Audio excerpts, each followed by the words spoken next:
Salam alaikum, bienvenue autour de ce verre de thé. Aujourd'hui, je vous présente pas le thé, mais les gâteaux qui sont juste à côté.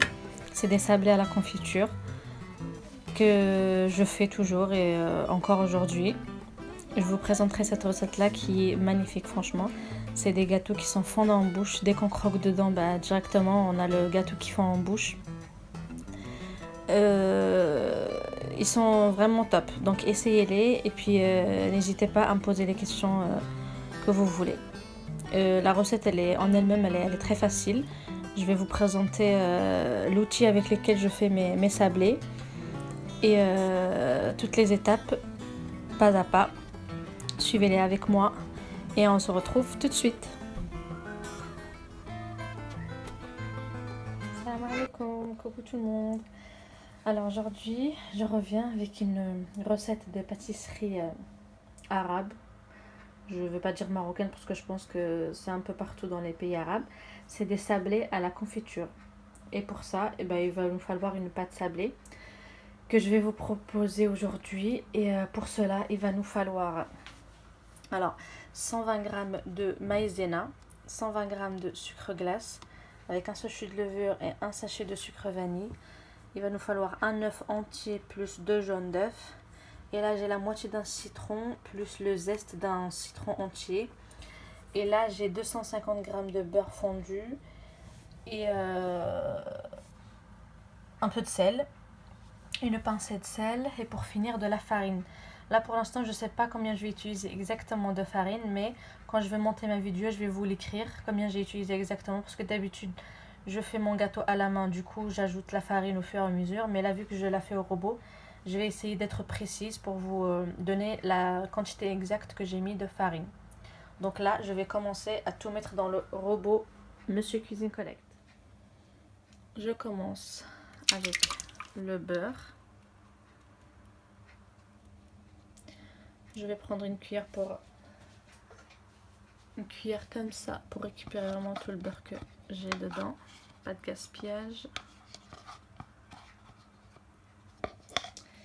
Par la suite, je rajoute l'œuf entier et les 2 jaunes d'œufs.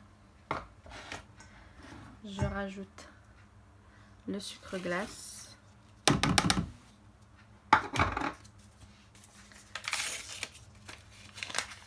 Le sucre vanille.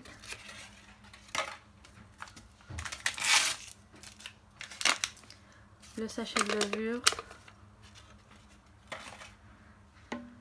La maïzena.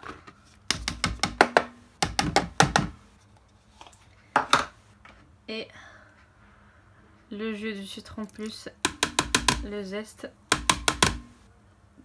de citron. Le jus d'un demi-citron et les zestes d'un citron entier. Je vais mixer ça quelques secondes pour rajouter par la suite la farine petit à petit. Là maintenant, je vais ajouter ma farine petit à petit jusqu'à obtenir une pâte à sabler. Et comme je vous ai promis, je vais peser la quantité exacte que j'ai rajoutée. Alors voilà la pâte que j'ai obtenue. Pour moi, elle est très bien comme ça.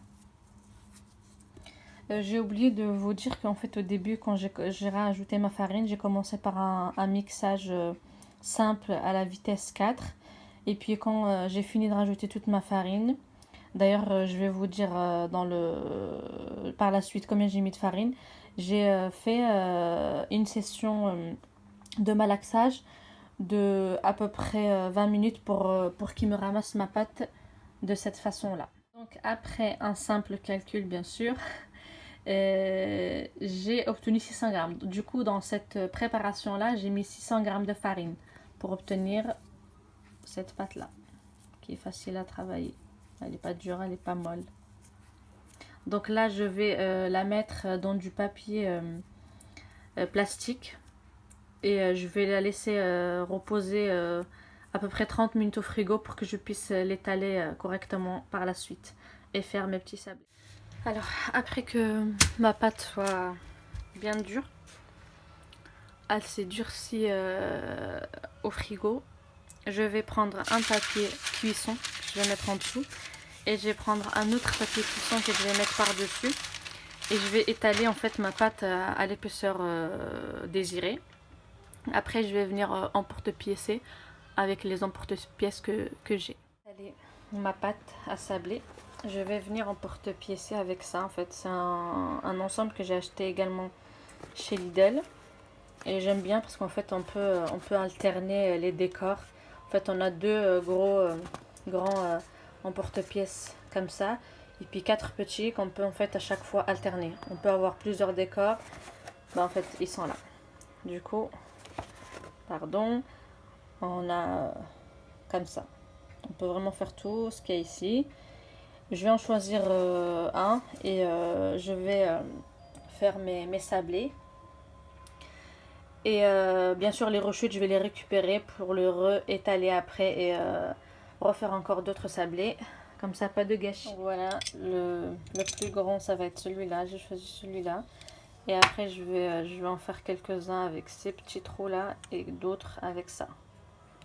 Donc voilà, une fois que j'ai fini la première partie, en fait il faut faire un sablé sans trou et un autre avec trou. Comme ça quand on va les superposer on va voir la confiture qui dépassera par là.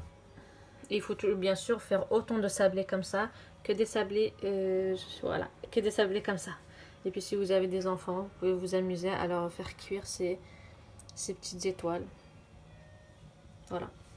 Je finis tout ça, je mets tout ça dans une plaque pour aller au four et puis je reviens une fois que c'est cuit. Donc voilà mes sablés une fois cuits, les voilà. J'ai pas tout ici, j'en ai encore dans le four et en fait cette recette là, avec les quantités que je vous ai données, ça vous donne à peu près une cinquantaine de sablés. Quand je dis cinquantaine, c'est le combiné en fait. C'est-à-dire ça vous donne 50 comme ça. Donc là, en fait, pour la cuisson, si vous pouvez les laisser blancs comme ça, c'est on va dire la perfection. Ou alors, si moi, il y en a certains que j'ai oublié quelques minutes, enfin, j'ai pas oublié, mais j'ai mis du temps à les sortir du four. Du coup, ça a doré un petit peu, encore un petit peu plus celui-là. Regardez, il a un peu doré, mais c'est pas très grave, quoi. C'est toujours bon à manger. Et franchement, entre 10 et 15 minutes, pas plus. Parce que sinon après ça va cramer parce qu'ils cuisent très très vite. Comme j'avais dit, à 180 degrés pendant 10 à 15 minutes. Et bien sûr, restez toujours à côté du four parce que ce sont des gâteaux qui cuisent vite. Donc pour ne pas se faire avoir, vaut mieux avoir l'œil sur le four. Et du coup là moi j'ai préparé deux garnitures. Là c'est la confiture d'abricot et là c'est la confiture de framboise parce que j'aime bien ces deux confitures là. Mais vous pouvez les faire avec n'importe quelle confiture, même avec de la patate tartinée ou du caramel ou bref ce que vous voulez. Du coup là moi je vais en faire quelques-uns et je vais vous montrer comment ils sont à la fin pour ceux qui ne les connaissent pas. Et après ma vidéo elle sera finie Inch'Allah. Donc voilà. Alors une dernière chose à vous montrer en fait, c'est pour ceux qui ne savent pas, je vais en fait mettre une petite quantité ici, vraiment bien au milieu. C'est pas la peine de l'étaler parce qu'après en mettant l'autre disque par dessus, ça va s'étaler tout seul. Et vous prenez, elle est où là? Voilà exactement. Vous prenez votre sablé et vous bougez comme ça. Et après la confiture elle va partir sur les côtés. Donc, voilà. Et voilà, c'est prêt. Je vais finir tout ce que j'ai. Après, je vous montre tout ça. Les voilà, une fois que j'ai fini, ça m'a donné un plateau bien rempli. Et plus exactement, ça m'a donné 46 sablés. Sachant que je les ai fait un petit peu épais. Je pense que si vous voulez faire un peu plus fin, ça vous donnera un peu plus. Mais moi, ça me va très bien comme ça. Donc voilà, la recette d'aujourd'hui, elle est finie. J'espère qu'elle vous plaira. Partagez, likez. Et puis n'hésitez pas à vous abonner pour avoir plus de recettes, tout type de recettes bien sûr. Et si vous avez une recette en particulier que vous voulez que je teste pour vous, dans le Monsieur Cuisine ou même sans le Monsieur Cuisine, dites-le moi en commentaire et il n'y a pas de souci, dès que j'ai un peu de temps, je le ferai. Donc voilà.